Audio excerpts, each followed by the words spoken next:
Dan cuma Khofifah bagi saya itu dinilai sebagai salah satu tokoh politik yang kemudian memang populis gitu, dan orang-orang itu kenal dengan Khofifah gitu. Tapi apakah kemudian sikap populis Khofifah ini cukup untuk menangkan Jawa Timur? Mungkin cukup gitu. Tapi apakah kemudian Jawa Timur butuh ini? Nah, itu belum tentu gitu. Maka siap-siaplah untuk merasakan kesakitan atas kepedian itu.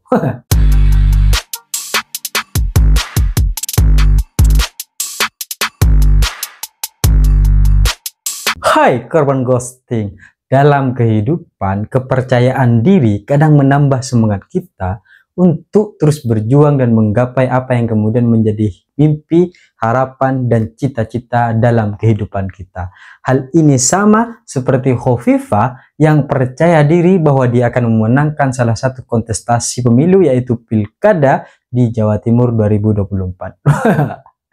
Jadi, akhir-akhir ini ada salah satu cerita ketika kemudian Khofifah sedang dalam proses kampanye, dan salah satu tempat yang kemudian dituju oleh Khofifah adalah Surabaya.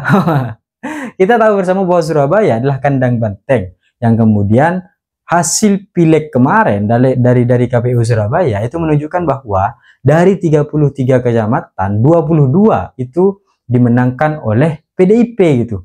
Dan akhir ini kita tahu bahwa di sana ya mayoritas memang pemilih PDIP itu. Tapi Khofifah dengan percaya dirinya mengatakan bahwa dia optimis akan memenangkan hal ini di pertarungan ini di Surabaya. Jadi gak apa-apa. Sebenarnya gak apa-apa, gak ada persoalan gitu. Karena memang rasa percaya diri itu hal yang wajar, dan itu memang harus ditimbulkan oleh para pemimpin agar kemudian dia bisa lebih bersemangat lagi gitu.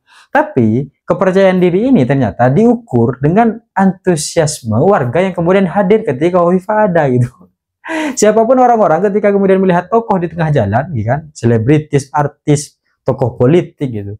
Kalau mereka ada di jalan, ya kita pasti, kalau kita kenal ya pasti kita sapa gitu.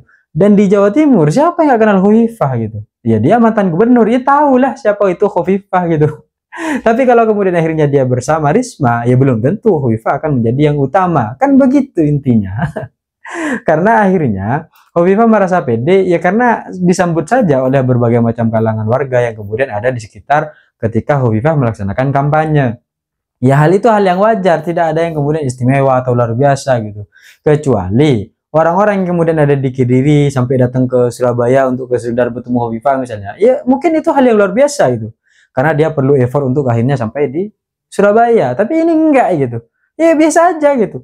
Orang kalau di pasar ya rame gitu. Coba cari tempat-tempat yang kemudian sepi. Apakah kemudian ada orang yang datang ke sana? Kan enggak juga gitu.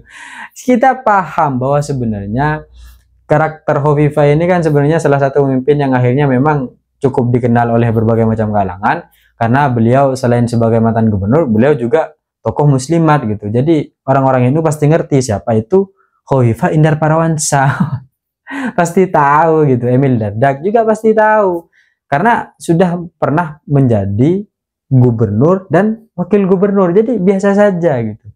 Hal yang kemudian akhirnya menambah kepercayaan diri, dan ditambah dengan dukungan survei yang kemudian baru 2 hari kemarin Arci keluarkan ketika Khofifah memimpin elektabilitasnya gitu. Nggak ada persoalan gitu. Karena dari berbagai macam jutaan Jawa Timur, ya surveinya 1.200, meskipun kita paham bahwa itu dengan metode-metode tertentu. Ya nggak apa-apa, kita akui bahwa memang elektabilitas Khofifah berada pada posisi tertinggi. Tapi belum tentu Khofifah akan menang. Karena slogannya sampai hari ini adalah tentang waspada gitu. Ada kekhawatiran bahwa ternyata suatu saat nanti terjadi pergeseran atau perubahan dukungan dari berbagai macam kalangan gitu. Tapi pada intinya, kalau hari ini berbagai macam tempat-tempat kampanye yang dikunjungi oleh Khofifah itu ramai, ya karena dia mantan gubernur, dan Emil karena dia mantan wakil gubernur gitu. Jadi orang Jawa Timur pasti tahu siapa Khofifah dan Emil. Dan yang kedua, dari berbagai macam kandidat yang ada di proses Pilkada Jawa Timur, kan ada 3 kan, ada Khofifah Emil, ada Risma Gushan, dan ada Lulu dan Lukman gitu. 3 kandidat ini rasa-rasanya sedikit mencerminkan berbagai macam karakter ketika proses Pilpres 2024 kemarin. Iya kan? Ya agak-agak mirip lah sebenarnya. Dan cuma Khofifah bagi saya itu dinilai sebagai salah satu tokoh politik yang kemudian memang populis gitu, dan orang-orang itu kenal dengan Khofifah gitu. Tapi apakah kemudian sikap populis Hovifah ini cukup untuk menangkan Jawa Timur? Mungkin cukup gitu. Tapi apakah kemudian Jawa Timur butuh ini? Nah, itu belum tentu gitu. Karena berbagai macam potensi yang kemudian ada di Jawa Timur itu tidak hanya cukup dengan sikap populisnya, tapi butuh manajemen yang kemudian berpikir strategis ke depan, apa yang kemudian harus dilakukan, apa yang kemudian harus dikerjakan, bukan akhirnya mendelapkan berbagai macam anggaran dana hibah, misal kan. Jadi ini yang kemudian perlu diperhatikan, dan salah satu tokoh yang kemudian cocok untuk Jawa Timur secara manajemen strategik, ya sosoknya ada di Risma gitu, tapi secara gagasan, ide-ide inovasi yang kemudian bisa dikeluarkan, atau orang-orang yang kemudian akhirnya bisa menyampaikan berbagai macam gagasannya, itu sosoknya ada di Lulu dan Lukman. Karena Lulu ini salah satu tokoh yang kemudian memang untuk kemudian memberikan berbagai macam argumentasi itu cukup baik dan cukup menarik. Tapi kalau Hovifah dengan senyumannya itu memang cukup populis dan cukup bisa bersama dengan masyarakat. Tapi bukan berarti Risma gak bisa bersama masyarakat, karena Risma selalu identik dengan belusukannya sampai hari ini, sampai detik ini. Entah dia wali kota, entah dia sebagai mensos gitu. Dan yang dibutuhkan Jawa Timur adalah sosok pemimpin yang kemudian berpikir secara strategik dengan manajemen strategiknya yang kemudian akhirnya mengeluarkan berbagai macam potensi-potensi yang ada di Jawa Timur dan menyelesaikan segala persoalan-persoalan yang ada di Jawa Timur, termasuk kekerasan seksual yang kemudian terjadi di pesantren-pesantren misalnya, dan berbagai macam hal lain, potensi-potensi yang kemudian ada di Jawa Timur, akses pendidikan, ekonomi, dan kemaritiman, termasuk pangan yang kemudian menjadi salah satu komoditi terbesar di Indonesia, ya di Jawa Timur gitu. Tapi apakah kemudian hal ini sudah diperhatikan selama kepemimpinan Hovifah? Belum tentu, karena Hovifah terlalu populis dan tidak bisa berpikir manajemen strategik. Saya so asik ya, so tahu ya, gak apa-apa lah. Ini kan hanya penilaian dan opini saya pribadi, jadi tidak ada persoalan.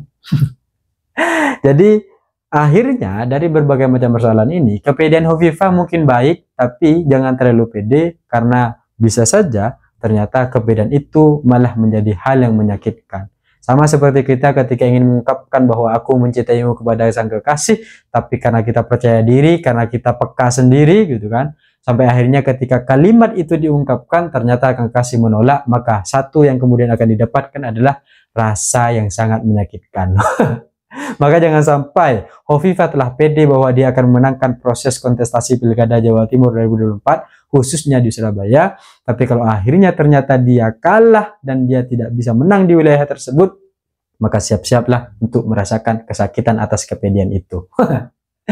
Kira-kira itu cita-cita saya, ingin seperti Gibran, tapi saya sadar diri dan sadar posisi. See you, korban ghosting.